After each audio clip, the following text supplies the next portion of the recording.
take this opportunity to introduce you to Mr. Gary Rupp, who will be introducing himself in more detail shortly, I imagine. But I met Gary when I stumbled across his book, Driving DevOps with Value Stream Management, and I was very lucky to be an early technical reviewer, and even luckier, actually, to be writing the foreword in the end.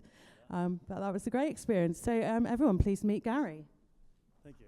Appreciate it, Helen. All right. Well, thanks, everybody. I appreciate you showing up, and hope you will enjoy this conversation. I'm going to take things in a little bit different direction, in that I'm going to talk about how we use our DevOps pipelines to support value stream transformations from a realistic perspective, how it's really got to work, not how it's taught, all right? And I'm going to do it from an experiential basis. All right, so this is me. I'm not going to talk to that a lot. There's the book that Helen was talking about. She was kind enough to write the foreword, helped me with some technical editing, which was great. How did I get into value stream management? Well, I am an author on the side.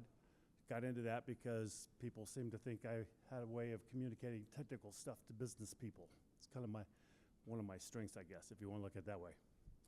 And so I started writing training classes for IT specialists and project managers, especially to help them understand how they had to evolve their thinking to work in a modern software development environment. Now, I was fortunate. I came up through the ranks of Texas Instruments, AT&T, and NCR, which were very rigorous engineering companies. I had a lot of great mentors. But fundamentally, they understood as engineers, they had to understand the business as well as the business people. And something happened around the .com era. And we started pushing a lot of young kids in who didn't have that mentoring, didn't have that training, didn't understand that they were supposed to do that kind of stuff, right? And we lost the bubble. We had a lot of companies that lost their culture through mergers and acquisitions and everything else, and we lost some of that discipline that we had. I truly believe that. All right, so how did I get into talking and working in the area of lean? Well, it was at Texas Instruments. I was brought in out of the military. I was flying F-4s. I'm dating myself here, in the back seat, and it just happened that one of the two reserve squadrons was in Dallas, where they were headquartered, Texas Instruments, and my group commander had taken it over and said, "Hey, I heard you now have an opportunity at Texas Instruments, so why don't you come over here and you can keep flying on the weekends?" I said, "Oh yeah, that sounds like a great plan." So that's how I ended up there.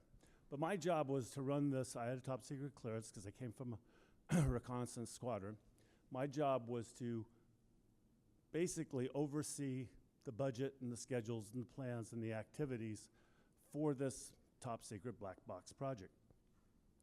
And because it's just how I think, I spent the first 4 to 6 weeks working in the manufacturing plant, actually along with the workers. And this was a prototype shop. We were actually building prototype boards in a prototype shop, borrowing and stealing equipment from wherever we could get it while we built it, right? And so I was working with the people who were building the product and understanding how it was done. And about the time I got through my self-imposed training experience, I began to realize we were in trouble because nobody was looking at it systemically. We had a lot of brilliant engineers, but they were doing back-of-the-envelope math, right? And they were saying, okay, well, I run this plating process, I do this imaging process, whatever the case might be, and I know I'm going to see this board every time it has to have a new layer because we're building out from the substrate sequentially. And so maybe I've got 8 layers, maybe I've got 16. If it's a motherboard, I'm going to see it that many times. It's going to take this long to process it. I got to set the tooling. That takes that much time. I can run 4 boards at a time. Maybe I can do 1 board at a time. Maybe I can do 16 boards on the plating line, which is true facts, guys. So back of the math envelope, they'd come up and say, okay, well, this is what I need for capacity for throughput. And everybody's on a budget all the time. So we spent $14 million to build this plant. So I wanted to do simulation modeling because I knew it was very complex. But my friend, engineer, who I ended up flipping a house with, we got to be very close friends, had run a simulation modeling on TI's mainframes. They got stuck in a do loop and ran $32,000 in CPU charges overnight. So my managers weren't really going to let me do that. So I just went and just did some basic queuing theory math, really basic stuff. And I tried to show why we were in trouble. We didn't have flow. Have anybody heard that word before? We didn't have flow. Nobody could understand or predict how these boards were going to go through the shop, or what would happen, right, when things like, if a board was coming out of plating and it was stuck in a single process and it eventually had to go to plasma etcher and it sat for 8 hours, the moisture would basically blow up inside the board when you put it in the plasma etcher. Well, guess what? You just shut down the plant, right, for a system that actually is pretty easy comparatively to replace compared to the laser drills and other things that we had. So bottom line is, I showed that if we'd spent, we went 6 months, we got the plant in place, it failed, I predicted it, I got to help lead the fix. I showed that if we had spent 17 million instead of 14, we could have fixed our flow problems. But now we were shoeholed down in the basement of the South Building in Dallas. Anybody from Dallas will probably know where that is. And to fix it was going to be now $52 million. We were holding up $1 million a day project. Guess what? We got the funds to go fix the problem, and I got to lead it for 3 years. So I lived lean, got involved with the various tools, got involved with IT because we had to build the production control systems to run this plant, and also the shop process and make that electronic and all that thing. Because as I'm going to show here in a moment, you got to have information at the right time. It's not just about making sure that we have the right products and people and materials showing up at each station. We also have to have the right information. All right, so these are the topics I'm going to get into. We're going to talk about competing in a disruptive economy, lean agile enterprise, agile-based development methodologies, what it means to be agile in a disruptive enterprise in an economy, why we've got to be lean, what that all means. And we're going to skip on down for a bit, and we're going to talk about tool chains and pipelines and how that fits. And then we're going to say, let's say that you guys are all successful, and you are as good as Gartner says the best in the lead are, 471 times faster than anybody else, right? And the lower end that hasn't started yet, right? What do you do with that? And why do you care? We're going to talk about that. All right. So enough of that, or I kind of talked about it. We do live in a disruptive economy, and I would guess that people throughout the ages have said, yeah, it's disruptive. The steam engine was disruptive. So many other technologies across time. But in our current technology and digital-enabled economy, software is a critical driver. It was a critical driver for us at Texas Instruments to make sure we had the right information at the right time to run our processes most effectively. No company's immune. If you don't understand that you've got to adapt and evolve and change, you're not going to be in business very long. I think we all know that. All right. So, but survival is not just about being lean. And we're going to get into, about being agile, right? Because all of us came up through the agile movement, I'm sure, right? And we were taught, right, using that iterative incremental development approach to be able to drive more repetitive responses that were customer-centric and create, more improvements to our products more quickly. And that's all about agile. Lean was going on at the same time, came out of manufacturing, but it was all about flow, all about improvements to productivity, all about making sure that we have the right materials just in time, that we're not having excessive costs through various forms of waste, and that we're not having constraints that create bottlenecks that basically hide defects and things of this nature. So we all have seen this traditional agile loop, basic steps: planning, designing, develop, test, deploy, and review. And it's instrumental to the concept of business agility if we do it on an enterprise scale, not just in software, but across everything, right? We need to be agile in the way that we write legal contracts. We need to be agile in the way that we do hiring or onboarding or benefits programs, and so on and so forth, all right? Not just IT. So again, that iterative incremental process works there just as well across those paradigms. And we want to have continuous experimentation to drive improvements. And we're going to come back and explain why that's so important. But agility's not everything, all right? You can be very, very agile, but if you're not productive, you're not efficient, you're not reducing your costs across the organization, you're not improving throughput across the organization, you're going to have a tough time competing in this world today because there's other companies that get it. So we get into lean. All right, and there's the basic lean management principles that, if you go to The Lean Institute they'll talk about, right? So identifying value, mapping the value stream, creating flow, establishing pools, seeking perfection. All these things have been known for quite some time. This is not new stuff, folks. It may be new to us in IT, but this isn't new stuff, okay? It's the whole reason why our whole manufacturing industry had to change and evolve, and so much of it went offshore, okay? So those companies that learned this competing, we're seeing manufacturing coming back today, mainly because of robotics and automation. Guess what's driving that? Software, okay? All right, so what do we care about there? We want to establish a lean mindset. Like Agile, the focus has to be on customers. What do they see value? What does value mean to them? Not what does it mean to us. What does it mean to them? That's the lean mindset. It's also the Agile mindset, I would argue. Define value streams. Again, nothing new here, I hope, to this group. The end-to-end flow of activities that generate value from the context of the customers that we're supporting, whether they're internal customers or external customers. We want to optimize value. We do that by eliminating waste. We want to optimize flow. We do that by eliminating constraints. We want to build in the quality so that we're not fixing defects. That's non-value added, right? And we want to experiment, just as we do in Agile, to strive for perfection. But you're operating on kind of two different timelines, right? Think about it realistically. In Agile, what were we taught? We were taught to have retrospectives at the end of every sprint, maybe every week to two, right? And we say, what can we do better next sprint, okay? And that's cool, but it's constraining, all right? Because some things take time to get the investments and do right, particularly if we're looking at things in context with all the other things the company's got to invest in. And so we have to do the work, and we got to understand how we can affect value delivery from an organizational perspective to be able to go back to our executive management and ask for the funding to implement a DevOps capability or a VSM platform tooling. You're not going to get very far if you just go, well, we had a retrospective meeting, and we know we need to go faster, right? You're going to have to do the work, all right, and explain why and how. So value stream management improvements, which is really fundamentally where value stream management came from, 22 years ago, from a company that they now call themselves LeanFit. All these principles came out, and they wrote over 50 books on this topic, right? This idea of value stream management. It's nothing new, all right? It's a lean-oriented value stream management improvement methodology.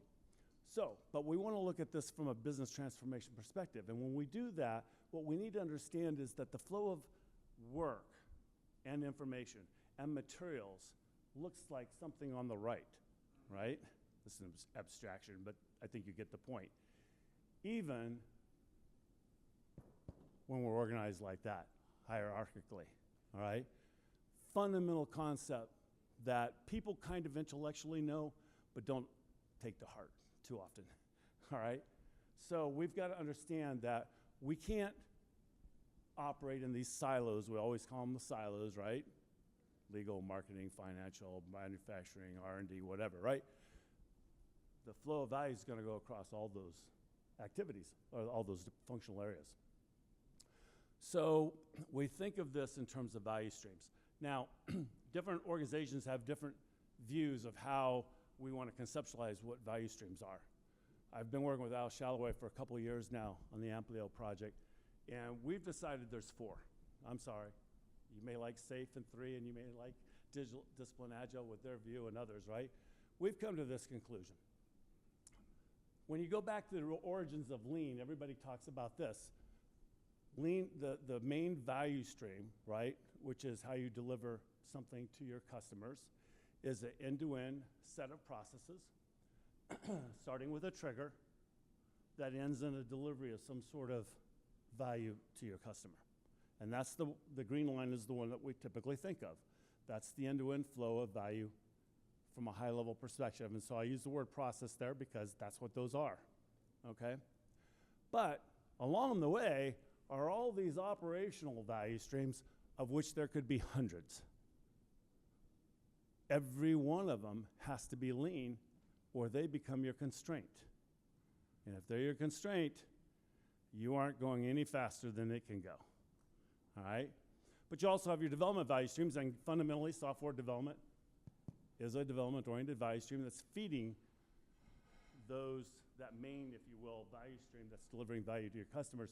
And then you have your business-enabling value streams. These are important to talk about. These are things like HR and legal and all the other supporting contracts that are necessary to sustain the business, but your customers don't necessarily value.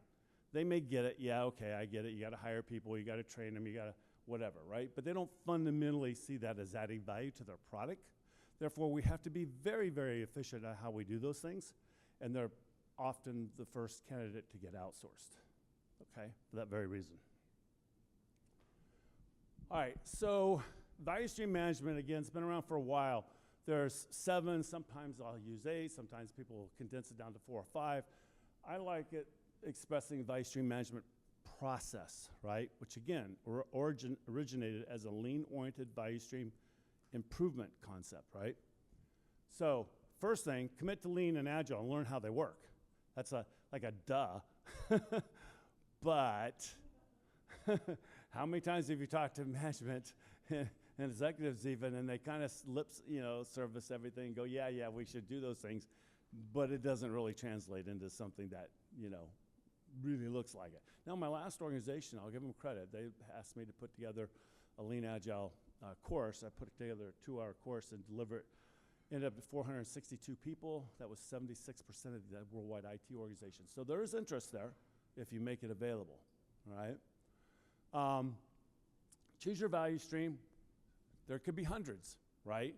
What's your constraint? You got to get with your executives. You got to find out what's keeping them up at night. Where's the problems, right? And there's probably more than one, frankly, okay? Where do they see it? And what we want to do is map the idealized state. And I would actually start here, going back actually. I would actually start with the green to look where your constraints are, because you're going to be at this for a while. You're going to be at this for the rest of your life, okay? Start with the idealized value stream. Al said this to me offhand, and I went, oh my gosh, that's exactly what I always did. I didn't think about it that way, right? Because if you don't know what good looks like, how do you know where you're going? So whether you call it vision or whatever else you want to call it, right? Start there. What do we want to do? What are we trying to do? What's our competition? What's the market going to? What are the analysts saying? What do our executives need to do to have a business they can continue to invest in, the shareholders, right? Start there, all right? And then let's figure out where our constraints are and let's attack them, all right? And waste. So start the value stream, then we understand our current state, perform your Gemba walks. You never found me in my desk, I'll get it out, at Texas Instruments. I was out walking the shop somewhere, all right? That's where you found me. And we can talk about this probably offline, but as IT folks, you're gonna have to do a little walking yourself, okay? So get out there and meet with people and learn how they do things and why they do things and where their problems are. Identify your critical metrics. Hats off to Brian over here. And then analyze the gaps to assess priorities, improvement opportunities. And this is where lean is really different than agile, because some of those things are going to take time and they're going to take money and investments, and you're going to have to put them through whatever portfolio management strategy the company has to get the funding, all right? And you better have a good case, because otherwise you can be like one of my previous customers at VA, where year after year they go, oh, okay, we're going to do AWS. No, we're going to do Google. No, we're going to do it through. No, we're not going to. We're going to let anybody do whatever they want to do, right? And then you're back to square one again, right? There's no strategies, no vision, no comprehension of what we're trying to do. All right. Use digital innovations to drive competitive advantage. I told you the way I got into IT is because I was looking at things from a value stream perspective. It's not just about making sure material shows up the right place or people with the right skills are available or any of those other things. So much of that is driven by information. The laser drills that we had, right? Even the plating line was driven, or not the plating, but the lamination presses that we had were all driven by data based upon the product and the number of layers and the type of composition of the materials that we're driving. Everything is data driven. This was almost 30 years ago, right? And it's worse today, right? With all the robotics and automation, right? So information is everywhere. All right. And then we plan and we identify the value stream improvements because some of those things are expensive and they take time. It's not as simple as just going out and saying, I want to buy this tool. All right. I talked about the idealized value stream. DevOps tool chains, CI/CD tool chains, that is an example of trying to create an idealized value stream. Think about it, right? There's a trigger, there's a flow, there's a result in terms of a deployable software asset, and we use automation, integration, synchronization through our tooling to streamline those flows, okay? So basically, fundamentally, a DevOps tool chain and pipeline that's fully automated, integrated, and synchronized is an example of an idealized or an attempt to achieve an idealized value stream. All right, I'm gonna go backwards to waste a little bit. A lot of you should know this, but a lot of my customers don't, okay? We started in Lean talking about the 7, and then it became 8 typical kinds of waste, right? Straightforward overproduction, producing things you don't have customers to buy, transportation, too big of a supply chain, motion, more close interactions, often related to safety issues, waiting, delays that create excess work in process, that create excess inventory, which is a cost, which also hide defects, which is another cost, and so on. Over processing, building more than, putting more stuff into a product than customers have valued, so you may not have a customer who will buy it. Inventories, again, inventorying lots and lots of materials, either in the front end of your warehouses or during the production or at the back end, because you can't sell it because it wasn't the right product. All right, and then defects, which again is a cost because we got to go back and repair it or replace it. So, the Pup and DX came along with their book, Lean Software Development, and they have their corollaries there. Most of you should probably know this already. We can go into that later, but they're very similar, and we have to pay attention to those things. What happened there? All right, we're back. All right, I love this picture. So, we do what we're supposed to do. We get the funding.